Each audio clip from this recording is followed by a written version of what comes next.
Okay, so hello darlings. It's nice to see you all again and thanks for joining me for today's video.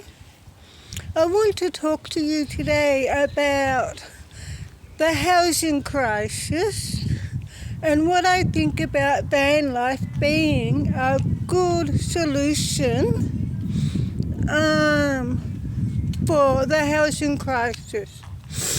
Because after I made my last video where I mentioned about the original reason why I started van life, which was because I was homeless at the time and I had nowhere else to go but to move into my car, and that's what I did. And at that point in time, I did not even know that van life existed, hello. I mean, I moved into my car and I was watching tiny houses on YouTube when all of a sudden, van life came up on my screen and I thought, oh my God, this is really cool. I can do that. I can live in a van. And I'm thinking, you know what? This is a really good solution for me, for my situation.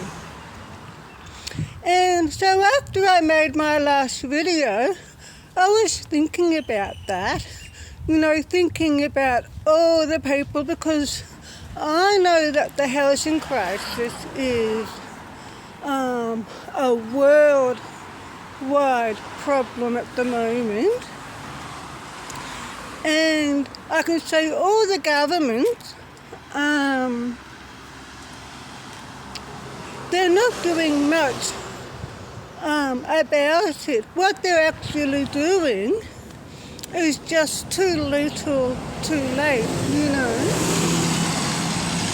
And I have been watching a lot of documentaries lately, and, where I've been watching people who are living in, what they call coffin houses over in Hong Kong, and there's lots of homelessness in the USA.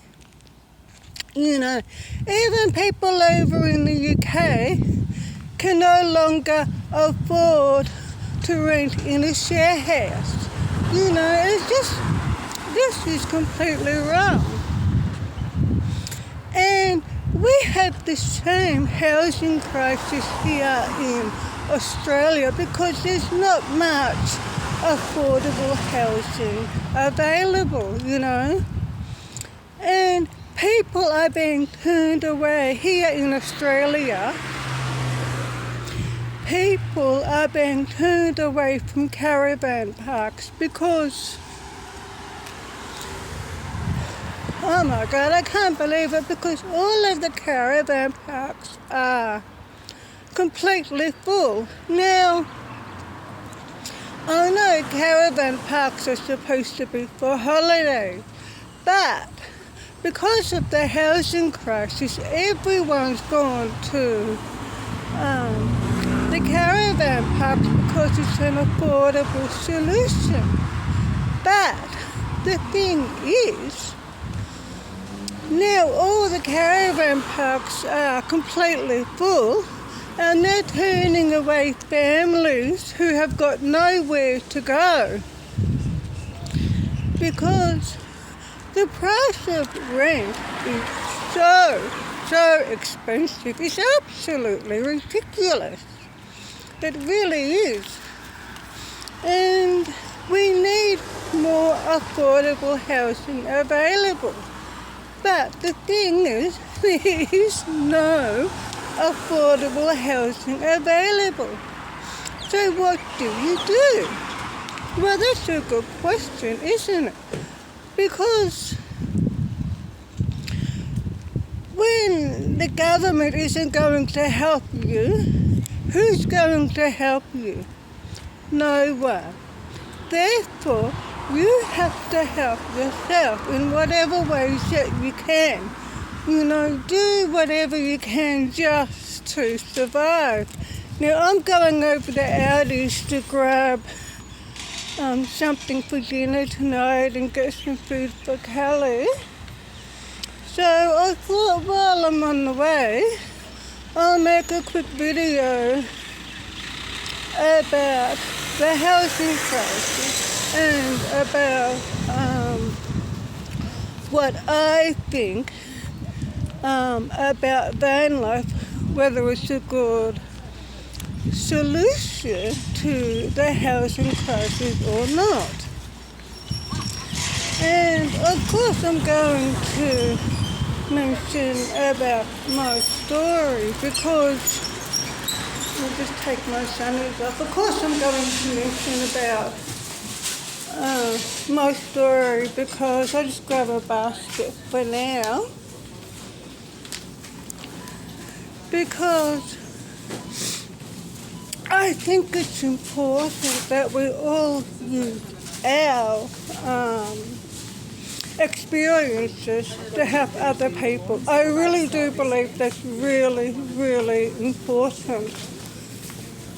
Okay, so I'm going to put you on pause for a minute so don't run away.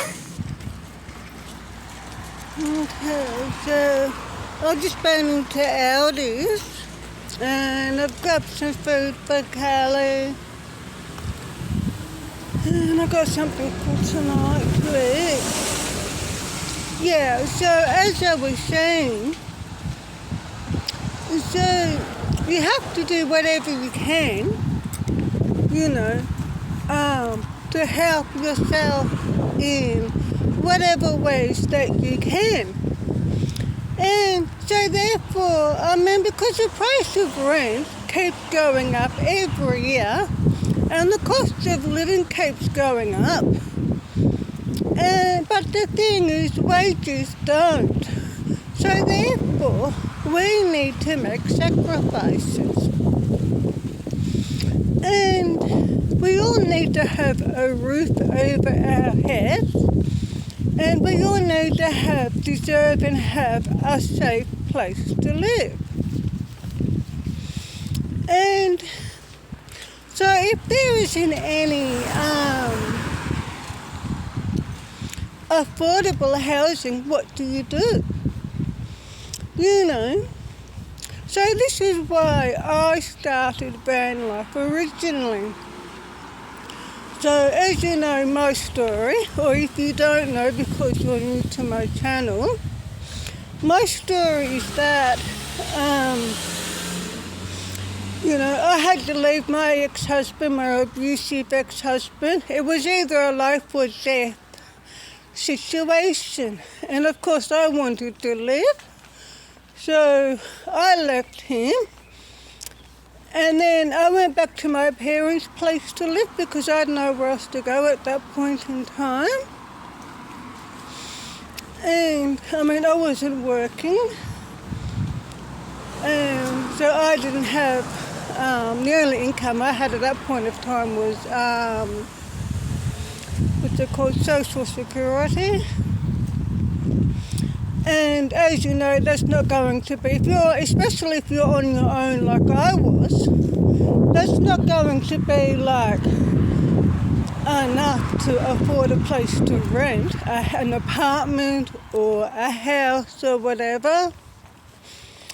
And so I went back home to my parents' place, but I couldn't stay there for long because of my older brother who lives there, and he wouldn't stop sexually harassing me. And the day when I caught him stealing the underwear off the clothesline, I knew I had to get out of there. I was going to see if I can cross this road. And I had nowhere else to go except moving to my car. So my third baby, Kelly, and I, so we moved into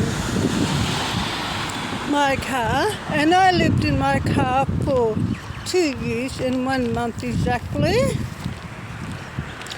And so what happened was even though I was seeing the family violence services at that point in time, and I had applied for priority government housing, which was approved.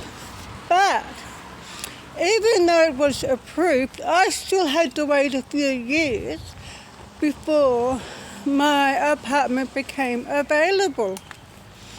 And there are so many people who are on the waiting list for government housing, and some people are waiting up to 10, 15 years just for an apartment.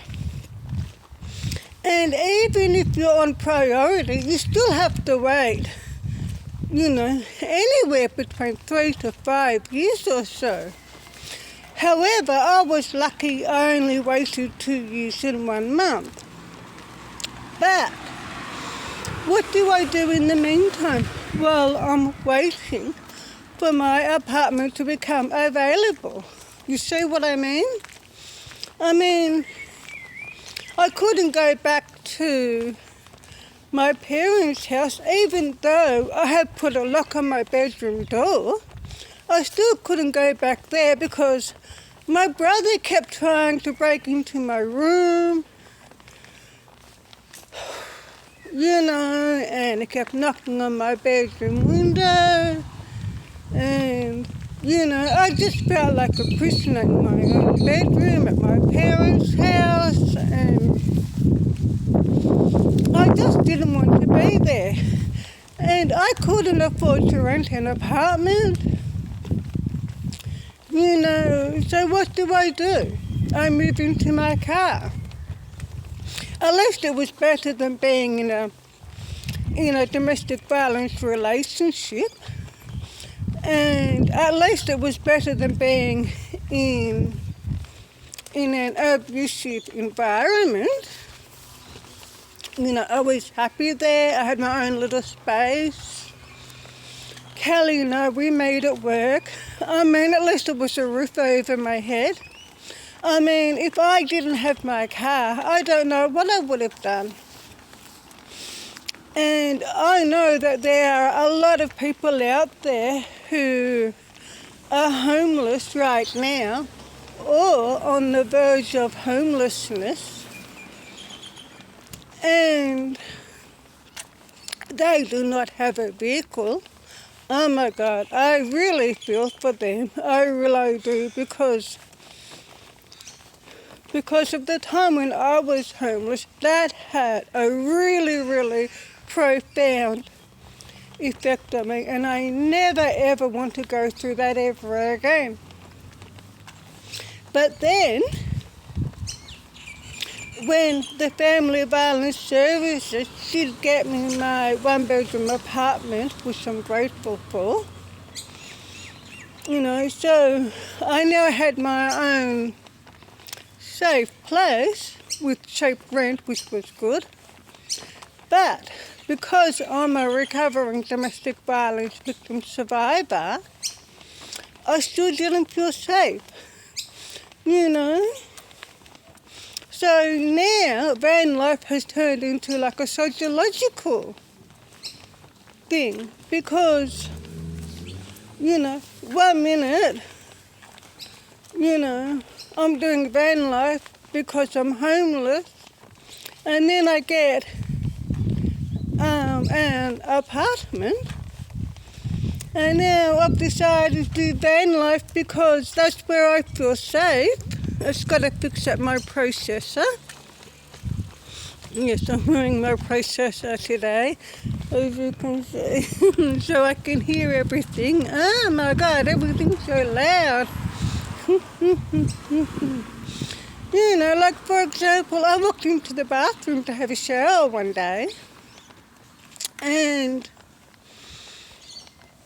I just couldn't do it because this feeling was so overwhelmingly strong. I turned the taps off and I looked back out into the lounge room and I'm like, what am I doing? And I'm thinking there's no one here to hurt me anymore. There's no one here to bash me after I have a shower or come into the bathroom while I'm having a shower with a big knife and go whack, whack, whack like in the film Psycho. But I couldn't do anything. I just had to wait for that feeling to go before I could go have a shower. And I still have the nightmares every night, of course. It's just horrific, it really is. And then,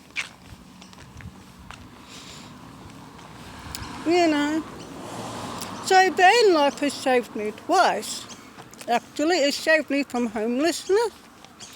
And it's also saved me a second time when I needed a safe place, because van life is my happy place. Because after I got my van, I noticed every time I was in my van, I felt happy and safe and comfortable. Whereas every time I go into my apartment, I don't feel safe. That feeling always comes back. And I think the reason for that is because the domestic violence happened in an apartment. Even though it was a different apartment, it doesn't matter because it's still the same kind of environment. Whereas the domestic violence didn't happen in a van. You see what I mean? And the best way that I can describe it is like, remember when we were kids and something bad happened or whatever, and then we would go and hide in our little cubby house. And as soon as we were inside our cubby house, we felt happy and safe again. Well, that's how I feel being in my van. It's my happy place where I feel safe. So, therefore, technically, van life has saved me twice. Once from homelessness, as well as from, what's the word I'm looking for? Psychological, if that makes sense. So where are we going this way? So the thing is, I did that because it was the only thing that I could do at that point of time. And this is what I'm saying. This is why I think van life is a good solution to the housing crisis. I also know van life is a good solution for other domestic violence victim survivors who are also doing van life because that's where they feel safe too. So because it's important to have a place to stay, whether it be a van, caravan, apartment, whatever, where you feel safe as well. Because feeling safe and being safe is very important too. And so the question is, okay, how do I start van life? If you can't find an apartment, if you can't afford an apartment,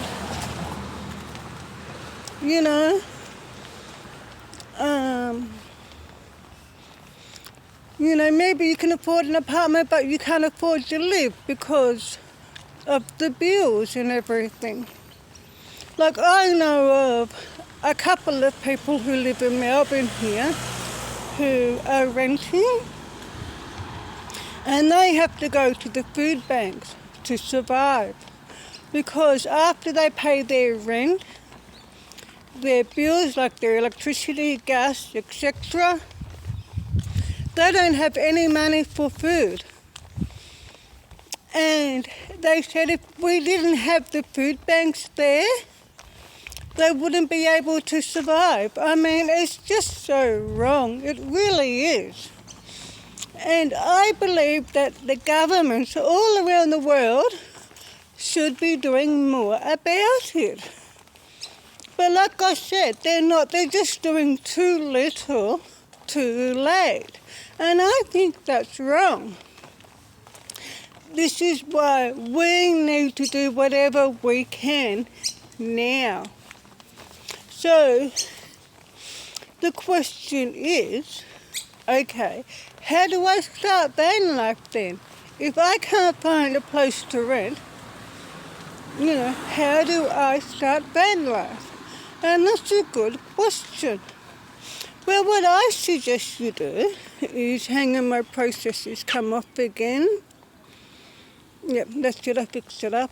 Is that if you already have a vehicle, whether it be a car, a van, a minivan, SUV, truck, camper, whatever, start with the vehicle you already have. You can do a non-build. What I did with my van, I started off with doing a non-build in my van. And I've made a video about how I converted my van. So if you check out that video, you'll see what I'm talking about, and you can get some ideas for your van build. But check out other people's channels too, because the more information you have, the better. And that's what I did. I did not know anything about converting vans, but I learned from watching YouTube channels, and I also remembered about what I learned from woodwork at school. So that ended up helping too. So you just start with doing a non-build. If you can I just started off with putting a mattress in the back. And I just had a little storage bench to sit on. So what you're going to do is you're going to use the vehicle that you already have. That's if you have a vehicle. And you're going to start off with doing a non-build, whether it's just a mattress in the back, or whether you're going to get a folding bed and put a mattress on that. You're going to get some plastic storage containers to store your things in, like clothes, etc. And in my van, I have a 3-foot porta potty toilet in my van. So you're going to need to have some sort of toilet in your van. So like I said, have a look at different videos so you can get more ideas, because the more ideas you have, the better. You're going to need like a little sink and a little water container. So check out my video on how to convert a van so you can get some ideas for that. So you can start off with your van, your vehicle, whatever you have, and then you can always upgrade from there. I mean, I'm still upgrading my van. I still need to make my van more comfortable. And in the near future, I'm going to get a high-top roof installed in my van so I can stand up properly.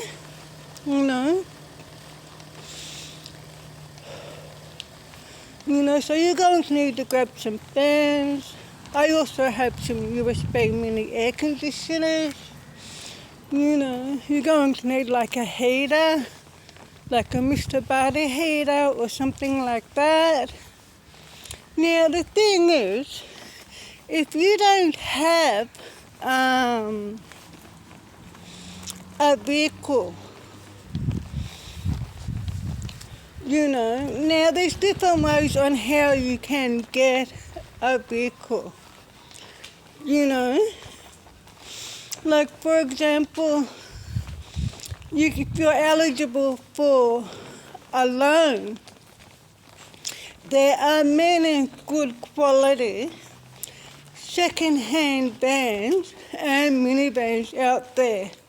You just need to look around. So what happens is that when you're living in your van or your vehicle, is that your gas will become your rent. So what I'm saying is that at the end of the day, even if you're paying off a van or a minivan to live in, at least you still have something to show for your money. Because when you're renting, you don't have anything to show for your money. And when the end of your lease comes, all you have done is paid off someone else's mortgage and you've got nothing to show for it. Whereas if you're paying off a van or a vehicle, at least you have something to show for your money, because your vehicle or your van, whatever you have, is an asset. And another thing you can do is that if you already have a car or SUV, whatever, you can always upgrade to a bigger vehicle, a bigger van. You can sell that and you can trade that in for another vehicle, a bigger vehicle. So there's another idea. But I think van life is a good solution to the housing crisis. I mean, it's a roof over your head. You have your own little space where you're safe. You still have everything that you need. And what I do to save money is I stealth camp. And I stealth camp most of the time because, it's free. It's logical, isn't it? But I have heard, because I'm in Australia here, different countries and different states have different laws regarding to where you're being able to sleep in your vehicle. So it also depends on where you are located too. Like for example, I'm here in Melbourne, and Melbourne's pretty good for stealth camping. That's another reason why I like to stay in the Melbourne area. Whereas if you go up to Queensland, they are very, very strict when it comes to stealth camping, and the fines are expensive. This is why I try to avoid areas where they're very strict.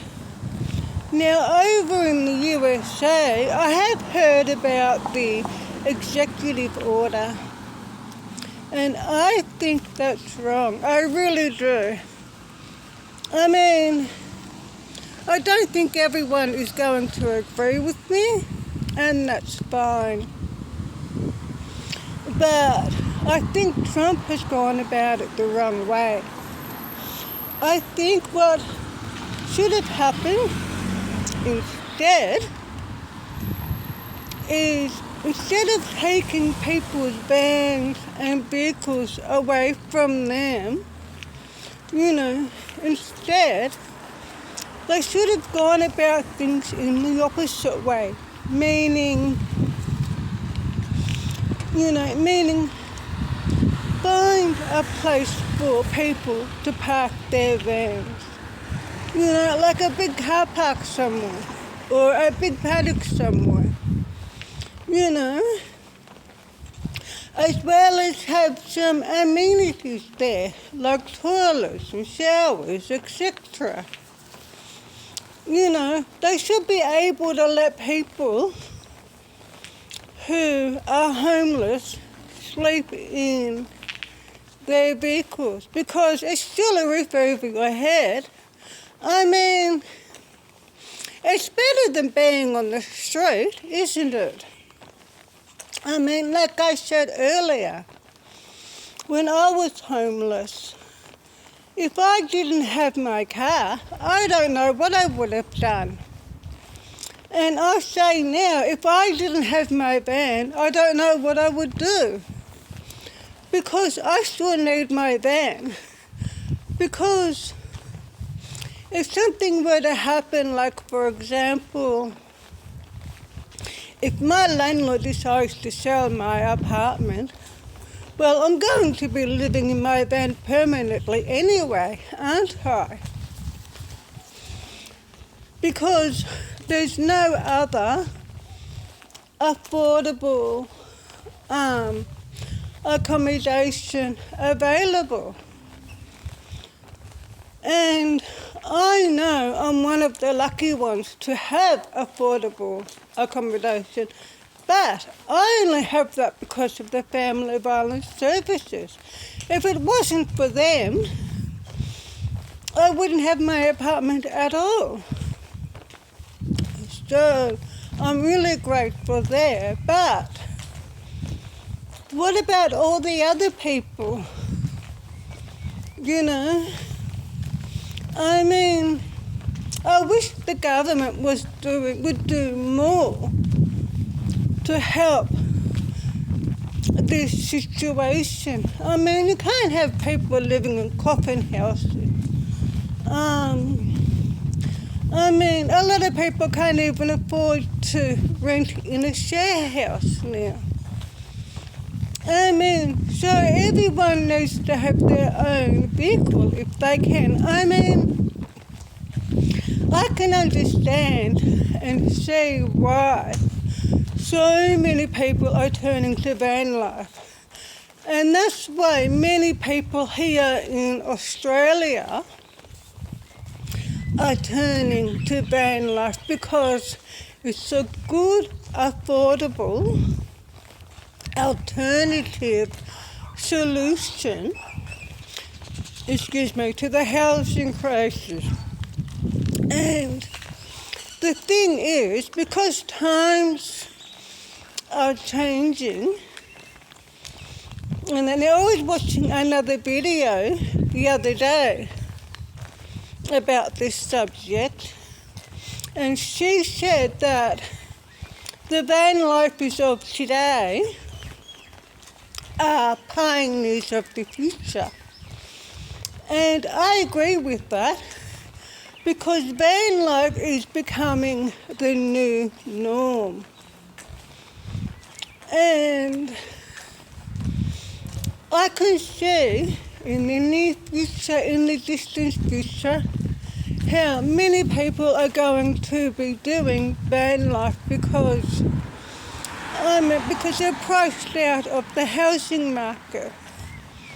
I mean, so much for the American dream, and so much for the Australian dream.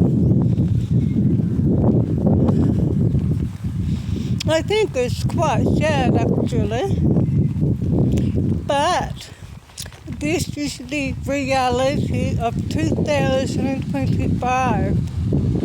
This is the reality of the future. So, if you can't afford to rent an apartment, or maybe you can afford to rent an apartment, but every time you go to find an apartment, someone else speaks to you every time. So you're going to have to take matters into your own hands and do it now. So therefore, get a vehicle. If you have a vehicle, you have a head start. Move into your vehicle. If you can upgrade to a bigger van, do that. Or do that when you can. Start off with a non-build. And if you want to have a full build, you can gradually build up to a full build like I did. But start off, when you're starting off, I think it's best to start off with doing a non-build. But from my experience with homelessness, van life has saved me. It really has. It saved me from being on the street. I know van life has saved many people from being on the street, especially the senior citizens. And I'm a senior citizen myself. I'm 53 now. I can't believe I'm saying that. Thank God for collagen and retinol skincare products. That's all I've got to say. But what I suggest you do is you start off with your vehicle that you already have. Do a non-build, stealth camp if you can. Now getting back to what I was saying about the executive order, because there's a lot of people who are afraid of losing their vehicles just for sleeping in their vehicle, and I can understand that too. Oh my God. I do not like that fear of knowing that if you get caught sleeping in your vehicle because you're homeless, that they can take it away from you. It's just wrong. It's absolutely wrong. I mean, no, I'm not going to say it because I don't think it would be good to say on YouTube what I'm thinking. So I'll just leave that thought there. But it is wrong. But I think if you can find ways around that, again, you're going to have to do like research and watch more YouTube videos about this subject to find out more information. But maybe if you could like boondock on BLM land, or find areas that, I don't know if there are or if there aren't, but maybe if you could find areas to stay at that aren't affected by the executive order, Maybe if you have a friend or family where you could stay on their land or in their driveway, there's another idea too.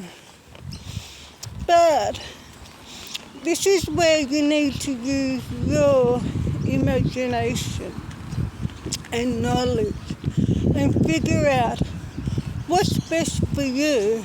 So you ask yourself questions like, what's best for me? What can I do in the meantime?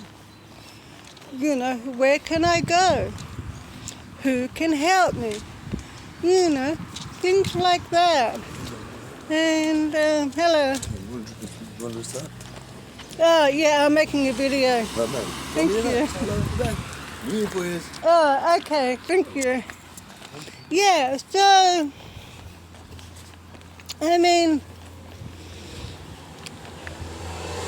so what I did is I just moved straight into my car. I just put my stuff in my car and I just took off. Oh, and I put Cal in my car, of course, too. And I just went from there. I started watching YouTube videos. That's when I learned about van life. And I went from there. I did more research. I learned more. I learned as much as I could. And that's what you need to do too. So I think and I believe that van life is a good solution to the housing crisis. But, of course there's a but. But with governments cracking down on van life, we need to find other ways to be able to do van life. Whether it's boondocking on BLM land, or whether it's staying in your van at a friend's place or a relative's place or in their driveway, or whatever. But whatever you do, it's important to keep moving around, especially when you're stealth camping. So meaning you never park in the same place twice. When you arrive, when you find somewhere to park for the night, like on a residential street, arrive late in the evening. Leave early in the morning. Always be quiet. Leave no trace, Keep your window covers up so no one can see into your vehicle. Always keep your doors locked at all times. Even during the daytime. That's what I do. It's important to be, what's the word I'm looking for? Discreet. Because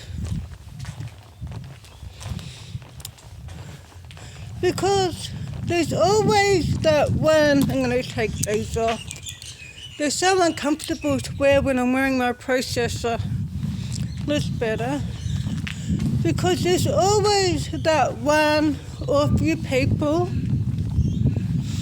who do give van life a bad name by being loud or by leaving rubbish around or overstaying their welcome or whatever. So we don't want to be one of those people, do we? No, we don't. We want to be discreet. We want to be like a ninja. Yeah, like that. So if you're living in your van, keep moving around. Stay in the residential street. You can stay in a residential street one night, and then the next night, find another rental street in a different area. Look for the park outside of apartment blocks, or a house with a large fence out the front, or an industrial area. Things like that. So again, you're going to need to do more research, and you're going to need to find out different ways on how to stealth camp, the best ways on how to stealth camp, the best areas where you can stealth camp, etc. And if you follow those few rules, you should be okay, And another good tip is to make sure that your vehicle or your van is always clean, because that's another good thing, because you don't want to be driving around in a van that's dirty on the outside. And that, I mean, I know it's not really important and that it doesn't matter, but I think it does. So I think if you need to start van life, start it now in the vehicle that you already have. If you don't have a vehicle,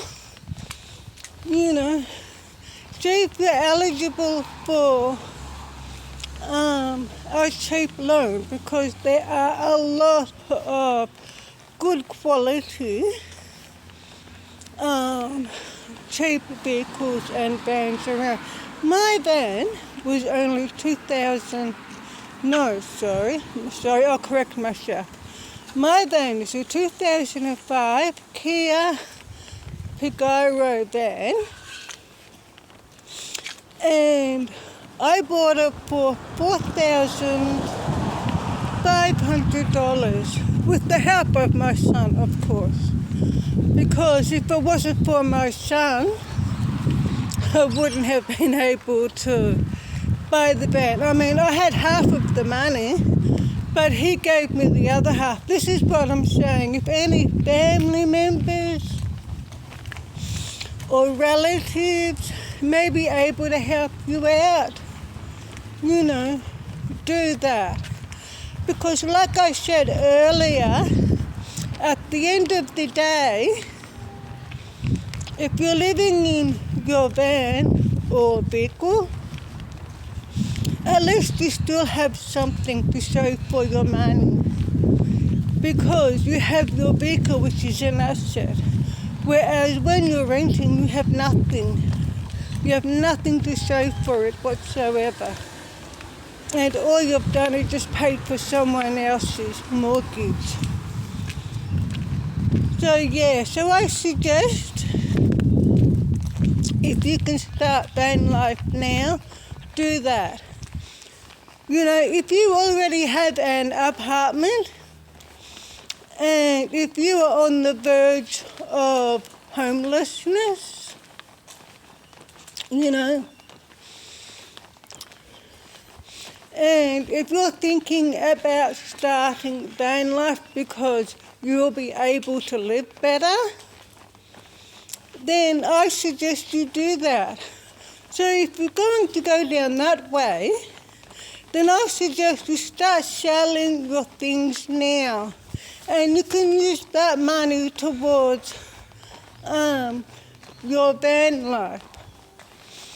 And the things that you can't sell, maybe you could give them away or donate them to charity. And then give your landlord notice.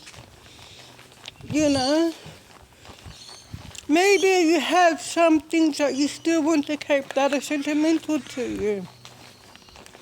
And you can put them into storage.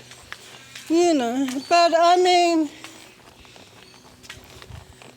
I would actually prefer to live in a van and do van life than to live in like a coffin house over in Hong Kong, like that. Or, I mean, it's just so wrong. It really is. Because, I mean, if you're over in the USA, if you check out Bob Wales' channel, YouTube channel, which is called, I think it's called Cheap RV Living or RV Cheap Living, something like that. But if you Google Bob Wales' YouTube channel, I know they have some charity things going where you can apply for a car or a minivan. I think it's actually a minivan where they give away the people in need a minivan, and they do a van build in that minivan, and they give it away to people who are homeless. So there's another idea. I mean, I wish we had something like that here in Australia, but we don't. So if you're over in the USA, check out Bob Wells' YouTube channel, because there's another idea for you. Okay, so I'm going to have to end this video because it's going for a little bit too long. But in summary, I think and I believe that van life is a great solution to the housing problem. I mean, I know the housing crisis is worldwide. It's not just here in Australia, and it's not just in the USA. It is everywhere. And, if you're homeless, or if you're on the verge of homelessness, I suggest you start off with the vehicle you already have if you can, and start off with doing a non-build. You can always upgrade later on whenever you can. And if you don't have a vehicle, there are a lot of good quality second-hand vans around. You just need to look around and do your research. I know that there are companies, again, I'm not sure where, but you will have to use Google to find out, but I will leave that up to you. I know there are government agencies who do loans to people who are unemployed. So you'll have to, whichever country you're in, you're going to have to Google and research that yourself. Like, for example, here we have divers, and they do loans up to $2,000, and they do loans only for people who are unemployed. So if you're homeless and if you're looking for a vehicle to live in, you'll have to do your research and Google whichever country you're in, and find those resources to help you. And then you can use that money to get a good quality second-hand van, or a minivan, like an SUV or whatever. And so, like, I got my van by Gumtree. I mean, there are lots of other places where you can get a good van from, like the Trading Post, etc. Like I said, you just need to look around. But you will find a decent van sooner or later. And so there's another thought for you. So maybe you can have like family or friends who could help you out with the loan, or let you stay on their property in your van. It's up to you. You have to think. So you get a notebook and you write down all these questions that you need answered, like, how can I help myself? What can I do to change the situation, and blah, blah, blah. Because the only person who's going to help you is you, of course. So do whatever you can in the meantime. And don't give up. Keep going. It might take you a little while before you find the band that, it did with me. But yeah, it's very important that you can start van life as soon as you can. Do whatever you can. Try as many different charities and resources that are available for you. That's what I did. Okay, so how long? 55 minutes. Okay, so that's long enough. So wherever you are,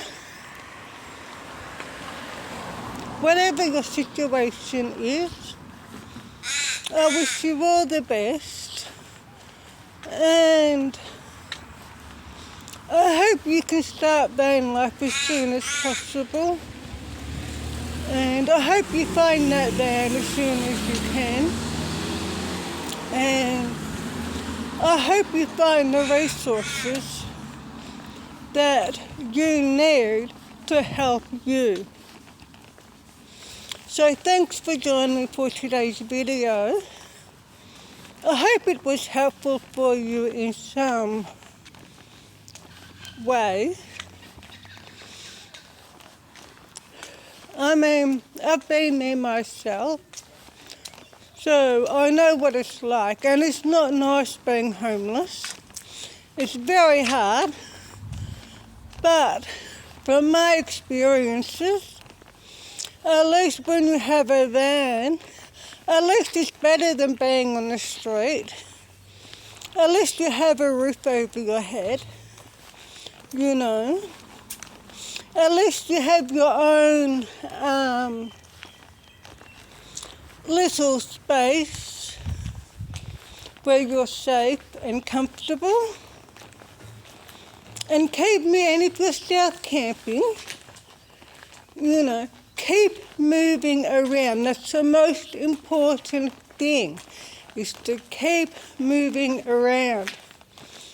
Don't stay in the same spot twice. Like for example, one day I'll stay in a residential street somewhere like in Carlton.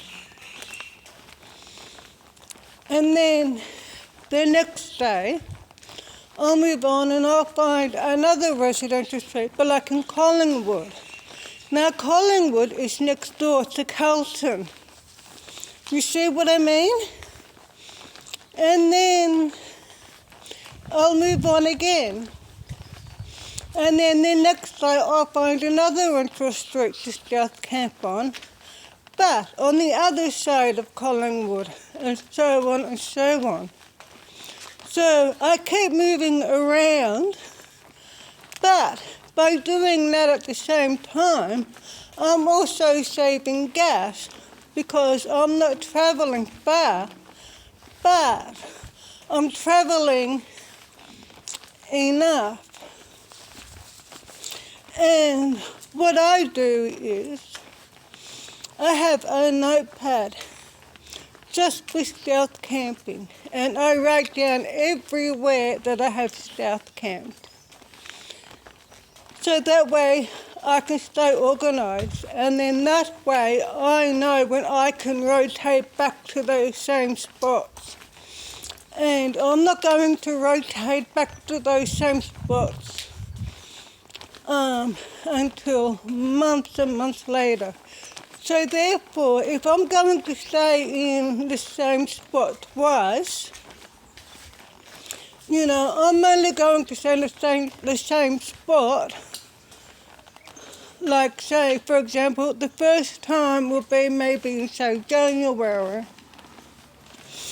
and the second time will be later on during the year, like in say September, for example. So therefore, I'm only going to stay in that same spot no more than twice per year. You get what I'm saying?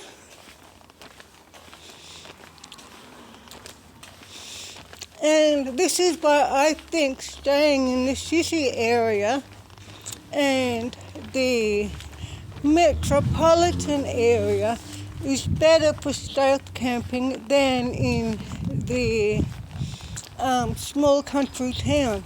But they are still good to visit every now and then too, which I'm going to do that as well. So wherever you are, always keep moving and don't stay in the same spot twice. As long as you're quiet, you leave no trace, you arrive late in the evenings and leave early in the mornings, you should be fine. And avoid the areas where you know that they are strict.